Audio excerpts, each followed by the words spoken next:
Ma spécialité, c'est surtout pas les colombes, c'est surtout pas les lapins et ces choses-là, c'est la magie digitale. En fait, c'est comment mettre en avant le digital dans la magie.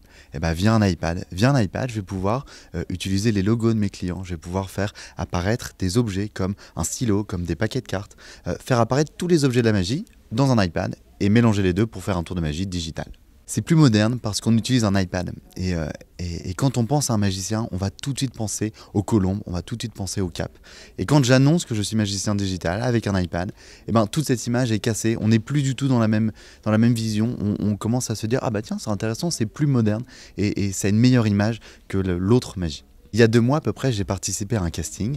Et pendant ce casting, on était plusieurs artistes à présenter nos magies. Magie, chant, humour, un peu tous les arts différents. Et à la suite de ce casting, la production a choisi et ils ont dit, bah voilà, on va prendre tel et tel artiste qui vont venir participer avec nous au JO des talents. Alors c'est une opportunité énorme. Pouvoir faire de la magie à Hollywood, aux États-Unis, en anglais, face à un jury américain, avec toutes les nationalités représentées, c'est juste extraordinaire. On peut le prendre comme un tremplin, je le prends comme une ouverture et une nouvelle expérience. Dans mon métier, chaque jour est une aventure. Chaque prestation, chaque spectacle va être différent. Hollywood, c'est une nouvelle aventure, c'est une nouvelle expérience. C'est un début de tremplin vers la suite. Ce qui est étrange, c'est que indirectement, je me prépare depuis très longtemps à ce genre de concours. En fait, après mon bac, je suis parti vivre 1 an aux États-Unis. J'ai appris la magie en anglais.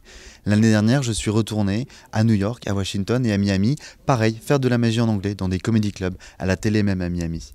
Et aujourd'hui, c'est un peu la suite logique de l'aventure. Participer à un concours, cette fois-ci à Los Angeles, de l'autre côté des États-Unis. En fait, cette expérience dans les comedy clubs va me permettre de connaître le public américain, savoir, on ne fait pas la même magie à un Américain qu'on fait à un Français. Chaque public, chaque personne va réagir différemment.